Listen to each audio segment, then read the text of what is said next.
السلام علیکم دوستو۔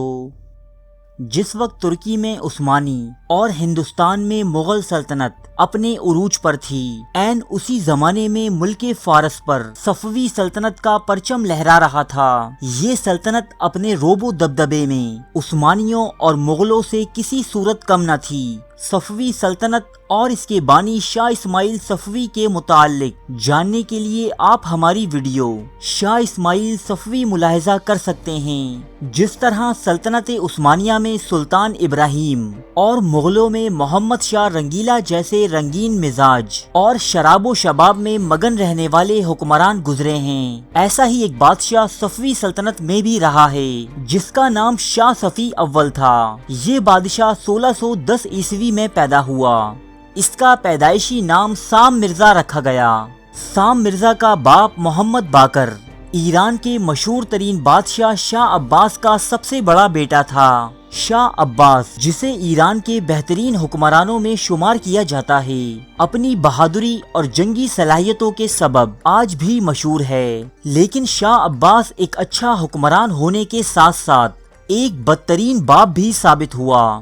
جب شاہ عباس کے بیٹے جوان ہوئے تو شاہ عباس ان کی شہرت و بہادری سے حسد کرنے لگا۔ سب سے پہلے اس جلن اور حسد کا شکار شاہ عباس کا سب سے بڑا بیٹا محمد باقر ہوا، جسے 1615 عیسوی میں شاہ عباس کے حکم پر ایک غلام نے غسل خانے سے باہر نکلتے ہی خنجر کے پے در پہ وار کر کے ہلاک کر دیا۔ بعد ازاں اس غلام کو شاہ عباس کی جانب سے ترقی اور خوب انعام و اکرام سے نوازا گیا۔ محمد باقر کے بیٹے سام مرزا کی عمر اس وقت 5 سال تھی، لہٰذا وہ اپنی ماں کے ساتھ شاہی حرم میں رہا اور وہیں جوان ہوا۔ عثمانیوں اور مغلوں کی طرح صفوی بادشاہوں کا بھی شاہی حرم ہوا کرتا، جس میں لاتعداد کنیزیں بادشاہ وقت کی راہ تکتیں اور حبشی خواجہ سرا ان کی حفاظت پر مامور رہا کرتے۔ 1621 عیسوی میں شاہ عباس اتنا شدید بیمار ہوا کہ لوگوں کو یقین ہو گیا کہ اب شاہ عباس کا بچنا ناممکن ہے۔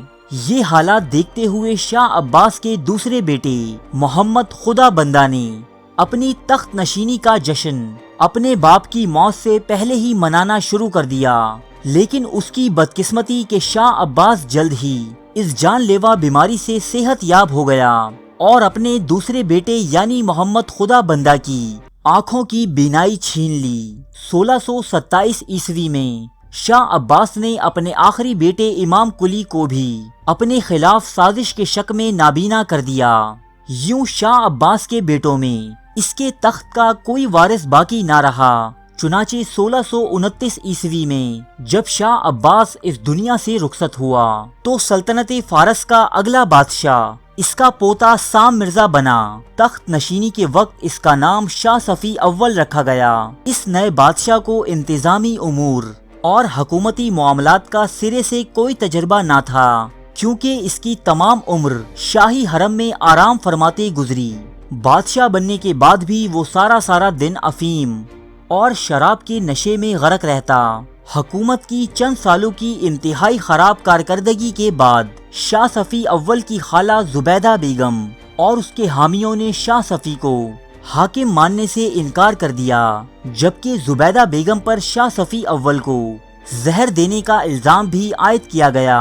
شاہی حرم سے اٹھنے والی اس مخالفت نے شاہ صفی کو ایسا چراغ پا کیا کہ اس نے اپنی خالہ اور اس کے شوہر سمیت تمام صفوی خاندان کو صفائے ہستی سے مٹا دیا۔ شاہ صفی اول نے تخت و تاج کے اس بے رحم کھیل میں اپنے 2 نابینا چچاؤں کہ جنہیں اس کے دادا نے بغاوت کے جرم میں اندھا کر دیا تھا انہیں بھی قتل کروا دیا، جبکہ ان قتل ہونے والے افراد میں شاہ صفی اول کا اکلوتا اور حقیقی بھائی سلیمان بھی شامل تھا۔ اس کے ساتھ ساتھ اس افیمی اور شرابی بادشاہ نے اپنے ہی خاندان کے بچوں سمیت شاہی حرم کی 40 عورتوں کو بھی جرم بغاوت میں قتل کروا دیا۔ اس بادشاہ یعنی صفی اول نے گزشتہ بادشاہوں کے زیر کمان رہنے والے اعلیٰ فوجی افسران، سرکاری ملازمین اور دیگر عہدیداروں کو بھی اذیت ناک موتیں دیں۔ 1635 عیسوی میں صفی اول کی شادی جارجیا کی شہزادی ٹینٹن آف کارٹلی سے انتہائی دھوم دھام سے انجام پائی، لیکن چند ہی دن بعد یہ حسین ترین شہزادی بھی شاہ صفی کے جنون کا شکار ہوئی اور شاہ صفی نے اس کا گلا گھونٹ کر اسے مار ڈالا۔ شاہ صفی نے اگلی شادی اینا خانم نامی خاتون سے کی اور اسی خاتون سے شاہ صفی کو 6 بیٹے اور 2 بیٹیاں نصیب ہوئیں، جن میں شاہ عباس ثانی اور شاہ صفی کی بیٹی مریم بیگم تاریخ میں بہت مقبول ہیں۔ صفویوں کے دور حکومت میں فارسی سلطنت موجودہ ایران سے بہت زیادہ بڑی تھی، لیکن شاہ صفی اول کی نااہلی اور بد انتظامی کے سبب سب سے پہلے مغلوں نے ایران پر حملہ کر کے قندھار نامی شہر صفویوں سے چھین لیا، جبکہ اس سے اگلے ہی سال سلطنت عثمانیہ کے مشہور ترین سلطان مراد چہارم نے بغداد سمیت ملک عراق کا زیادہ تر حصہ ایرانیوں سے چھین لیا، جن میں مقدس زیارتیں بھی شامل تھیں۔ شاہ صفی اول 12,000 کی فوج لے کر مقابلے پر روانہ ہوا، لیکن اس فوج کی عثمانیوں کے سامنے کوئی حیثیت نہ تھی، لہٰذا اسے اپنی شکست تسلیم کرتے ہوئے مجبوراً صلح نامے پر دستخط کرنا پڑے۔ شاہ صفی اول کی خوش قسمتی تھی کہ اسے مرزا محمد تقی المعروف سارو تقی جیسا وزیر اعظم ملا۔ محمد تقی ہی کی کوششوں اور حکمت عملی کے سبب صفوی سلطنت یہ کٹھن ترین وقت گزارنے میں کامیاب رہی، کیونکہ شاہ صفی اول جس کی تربیت شاہی حرم میں ہوئی تھی، اسے حکومتی معاملات چلانے یا ریاستی امور میں کوئی دلچسپی نہ تھی۔ اسے تاریخ ایران کے سفاک ترین بادشاہوں میں شمار کیا جاتا ہے، جس نے اپنے رشتہ داروں یہاں تک کہ نابینا چچاؤں تک کو زندہ نہ چھوڑا۔ وہ شراب اور افیم کا اس قدر عادی تھا کہ دن رات ان نشوں میں غرق رہتا، اور حد سے زیادہ نشہ کرنے کے سبب صرف 30 سال کی عمر میں اس کی موت واقع ہو گئی۔ 1642 عیسوی شاہ صفی کی موت کے بعد اس کا بیٹا شاہ عباس ثانی صفوی سلطنت کا اگلا حکمران بنا، جو اپنے باپ کی نسبت کافی لائق بادشاہ ثابت ہوا، لیکن اس نے بھی حکمران بنتے ہی اپنے دادا اور باپ کی روایت پر عمل کرتے ہوئے تمام چھوٹے بھائیوں کی آنکھوں سے بینائی چھین لی۔ ارے فرینڈز، 1 منٹ، آپ ایسے ہی جا رہے ہیں؟ اتنی محنت سے ویڈیو بنائی ہے، ایک لائک تو بنتا ہے نا؟ اور دوسرا یہ کہ آپ ہمیں اتنی بڑی دنیا میں دوبارہ کیسے ڈھونڈیں گے؟ تو اس کا حل یہ ہے کہ آپ ہمارے چینل کو سبسکرائب کر لیجئے اور اس بیل کے آئیکن کو کلک کر دیجئے۔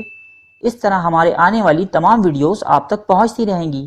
ارے ڈریے مت، یہ بالکل فری ہے۔